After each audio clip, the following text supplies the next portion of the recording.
I and everyone in this arena tonight are unified by the same great American values. We're proud of our country. We respect our flag.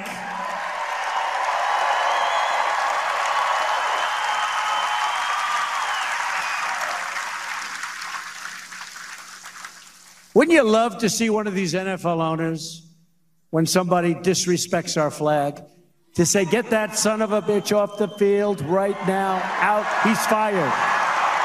He's fired. Wouldn't you love it?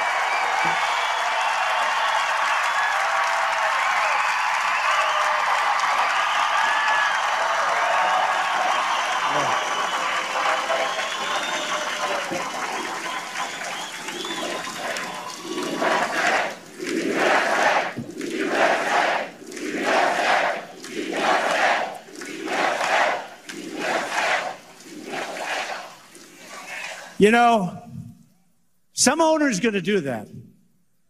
He's going to say, that guy that disrespects our flag, he's fired. And that owner, they don't know it. They don't know it. They're friends of mine, many of them. They don't know it. They'll be the most popular person for a week. They'll be the most popular person in this country, because that's a total disrespect of our heritage. That's a total disrespect of everything that we stand for, okay? Everything that we stand for. And I know we have freedoms, and we have freedom of choice and many, many different freedoms. But you know what? It's still totally disrespectful. And you know, when the NFL ratings are down massively, massively, the NFL ratings are down massively. Now, the number one reason happens to be that they like watching what's happening on, you know, with yours truly. They like what's happening. This, because, you know, today, if you hit too hard, right? They hit too hard, 15 yards, throw him out of the game. They had that last week. I watched for a couple of minutes, and two guys just really beautiful tackle.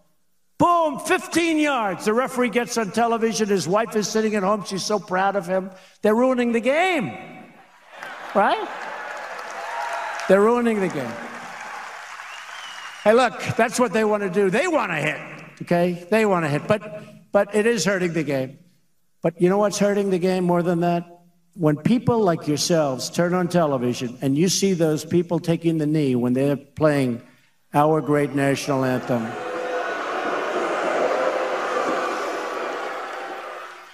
The only thing you could do better is, if you see it, even if it's one player, leave the stadium. I guarantee things will stop. Things will stop. Just pick up and leave. Pick up and leave.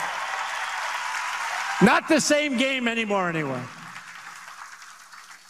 Right. Shalom. All praise and glory be to the Almighty Yahweh, Bahasham, AHSHAR. Double honors to the elder apostle, that great millstone who I learned the truth from. And peace and blessings to the hopeful elect throughout the four corners of the earth, waiting on the return of Yahweh Shah HaMashiach to deliver us out of this last captivity. Okay. So this week, we got the news that the Cowboys released this guy, DeMontre Moore, for lifting his fist up after the anthem was finished. And you know, we knew this was coming with the Cowboys, because their owner, Jerry Jones, he told him when all this kneeling during the national anthem became a big thing, he told his players, look, if y'all start joining in this, it's going to be consequences, man, you know. Now, he pulled that little stunt where they, before the national anthem, they went out into the middle of the field and they kneeled or whatever, which that was bullshit. Nobody took that seriously, you know. But as you can see, man, we in times of division, okay? We in times of the Most High causing strife, division, you know, and basically ruining your sports entertainment, man. Your bread and circuses, you know, your Coliseum sports, you know. And he's trying to wake Jake up, man. He's trying to show Jake that this so-called white man, Esau, according to the Bible, is the damn devil, man. Okay, now I'm going to read this article on the Washington Post here. Okay. It says, Cowboys place kicker Dan Bailey injured. Cowboys place kicker Dan Bailey injured his groin Sunday, and to make room for a temporary replacement, Dallas needed to release a player. Their decision to cut DeMontre Moore, coach Jason Garrett said Wednesday, had nothing to do with the defensive end's protest during the national anthem, which we know is bullshit because the owner was already saying out of his mouth that he was going to punish players if they did something during the national anthem, you know? This was only a matter of time, man. Hey, this thing is going to keep being an issue, you know, for all you Edomites, you so-called white people that's mad now because your NFL, your entertainment is becoming too political and the protests are ruining the game. Well, look, we're in a time of division. We're in a time of America falling down, and it's only going to get worse from here, man. You know, more things are going to come to fruition, man. You know, America is reaping what it has sown, man. You know, from the birth of America. America was founded on division, you know, and chaos, man. So that's what it's reaping, you know. And this is just the beginning. These are the birth pains. This is just the beginning, man. So I'm gonna continue reading. Moore, speaking on the guy that was doing the protest, Moore and defensive tackle David Irving have been the only Dallas players to protest. Neither knelt or sat, but both had staged brief demonstrations while standing as pre-game renditions of the Star-Spangled Banner ended. The timing appeared to be an effort to skirt an edict from Cowboys owner Jerry Jones, who said earlier this month that any players of his seen disrespecting the flag would be benched. So, you know what I'm saying? The owner had already said that he was going to be punishing players, man. So for you to now release this player because you said you had to make room because your kicker got hurt, that's bullshit, man. You were just waiting for the perfect opportunity to get this guy up out of there to make an example out of him. You know, because he's not one of your bigger name players like Ezekiel Elliott or Dak Prescott. So it's easy for you to, make him the example, you know. But see, you shooting yourself in the foot, man, because this is gonna continue to piss people off. Let me continue reading. We cannot in the NFL in any way give the implication that we tolerate disrespecting the flag, Jones said. We cannot do that. So this is the Dallas Cowboys owner basically telling you what he was ready to do, you know. So they cut this man because of his protest, man. You know, which these guys ain't even really protesting, man. You know, because if it was up to us, the prophets, you know, we'll set that whole stadium on fire, man.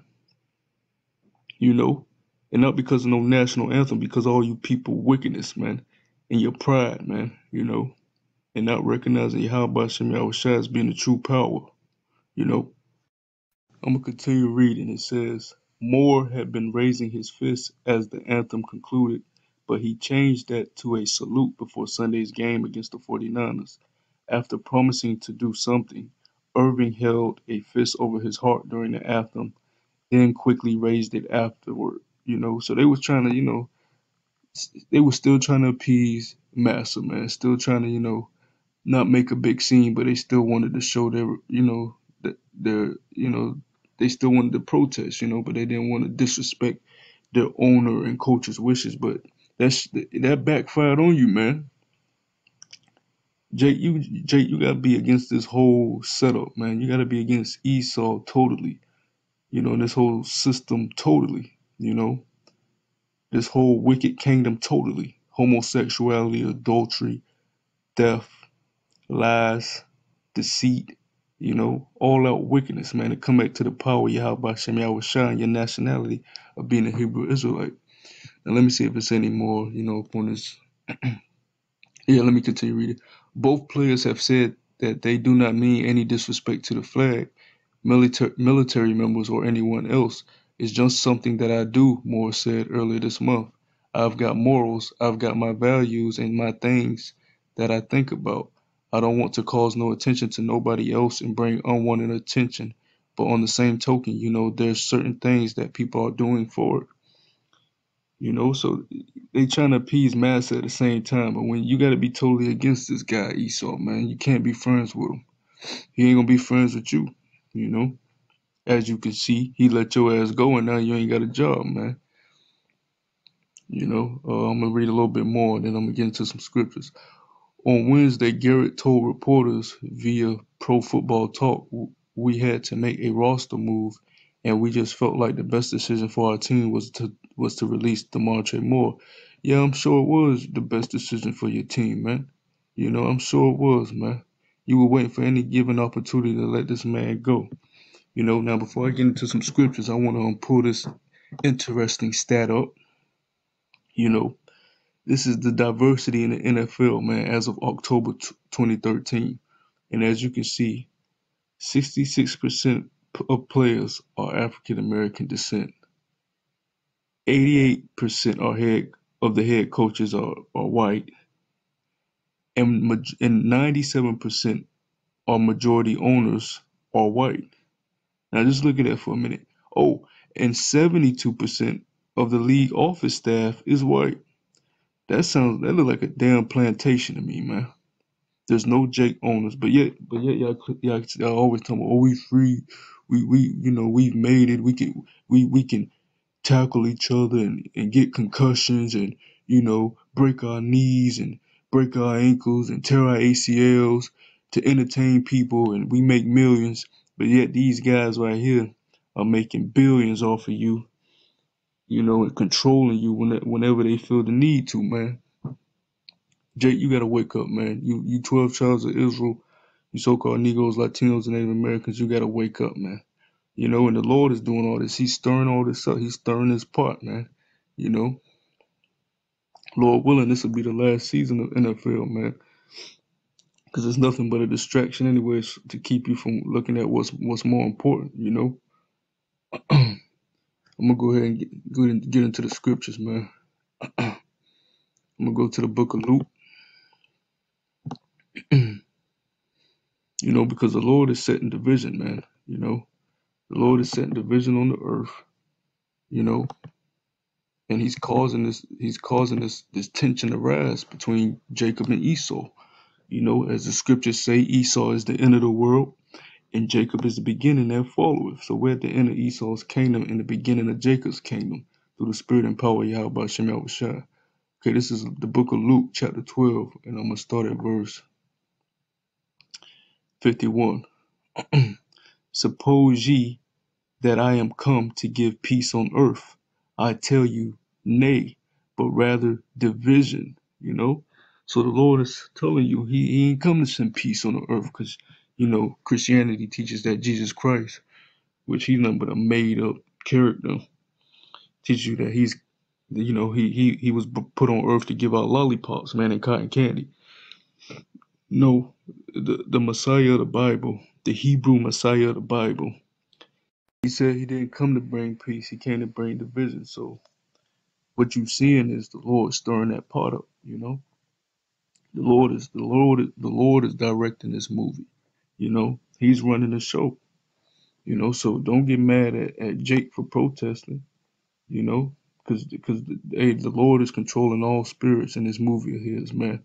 And like I said, America is now vomiting everything that is sucked up and everything that is stolen, you know. And the spirit of the righteous souls that were killed unjustly on this land are crying out, you know. And the Lord is hearing that, you know. So you Edomites, you gotta pay, man. It's your time to pay up, man. You know, we had to pay up, so you gotta pay up, you know. It's only fair. Okay. I'm gonna go to the book of Sirach. You know, this is in the Apocrypha in the 1611 King James.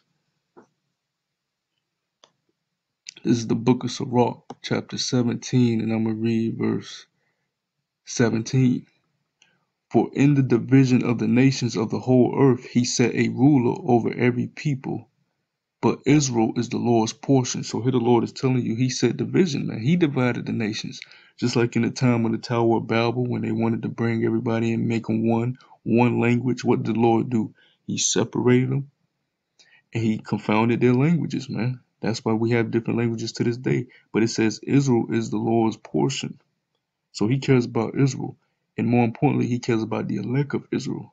So that's why you're seeing all this turmoil between Israel and Esau. You so-called Negroes, Latinos, and Native Americans, and the so-called white man. And even with your president, Trump, he's being used to stir that pot too, you know, because he was saying stuff like, oh yeah, if these NFL players keep kneeling, you need to fire them, you know, tell them boys to get off that field, you know. Sounded like a straight plantation owner, man. But Jake, you still think everything is cool and peachy when it's not, man, you know. So I'm gonna get this last scripture, and I'm gonna go to the book of Isaiah for this one. You know, we're in beautiful times, man. All the Archeum, all the brothers that's waiting on the return of our Messiah.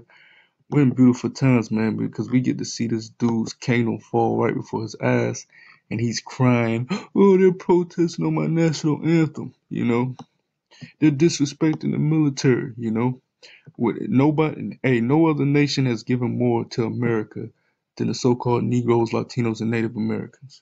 Who built America up? Who built your White House? You know, who sold your flag? You know, who fights in your wars with you? You know, who keeps fighting to be accepted by you? You know, even though they shouldn't. You know, it wouldn't be no America if it wasn't for the children of Israel and their labor that they did for free. And through the midst of all that, they got tortured, raped, and all different type of abominable acts by you wicked Edomites, man. You sick Edomites, man. You know. But yeah, I'm going to finish it on this last scripture. This is Isaiah chapter 19, verse 2. Matter of fact, let's start at verse 1. Let's start at verse 1. The burden of Egypt, behold, the Lord rideth upon a swift cloud. Hey, that's that chariot, them so-called UFOs. And shall come into Egypt, and the idols of Egypt shall be moved at his presence. Hey, all idols, all these false gods, all these entertainers, these sports players, they're going to be cast down, man, because they're nothing. They're base. You know, the Most High, it's time for him to show you who's really in charge, you know. And continue reading, it says, and the heart of Egypt shall melt in the midst of it. And I will set the Egyptians against the Egyptians, and they shall fight everyone against his brother and everyone against his neighbor, city against city and kingdom against kingdom. And that's what you're seeing, you know. America is modern day Egypt, and that's what you're seeing, man. You got people, you got all different type of civil unrest. You always got protests happening. You got arguments happening all the time, you know. And it's because of the strife and the chaos that the Lord is causing on this earth because of what you Edomites have done to his people, man. You know, that's why your football is turning all political, man. And that's why Jake is going to keep protesting. And they're going to continue protesting even more now that you firing dudes because of their little weak protests they're doing. They're not even really causing no harm to nobody. And here it is, you firing them, man. Leaving them without a job. Showing your true colors that you're the pure devil, man, that the Bible speaks of.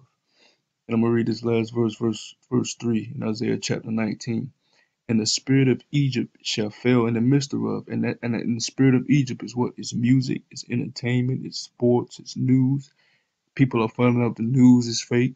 The music is crap now, you know. Sports is you can't even watch sports without it, you know, being political. The spirit of Egypt, the spirit of America is falling, man. Everything about this place is crumbling, and you can't deny it, man. You know, the dollar's finna collapse. War is on the horizon. You can't deny it, man. Everybody's in debt, you know. And I will destroy the counsel thereof, and they shall seek to the idols, and to the charmers, and to them that have familiar spirits, and to the wizards. You know, and that's going into the ruling class elites, the Rothschilds with their wizardry, and them on the left-hand side working with demons and all that. But look, man, the point is, you know, with the Cowboys releasing this guy here, DeMontre Moore, it's just a sign of the Lord storing this pot up, man, you know. And those race wars are brewing up, you know.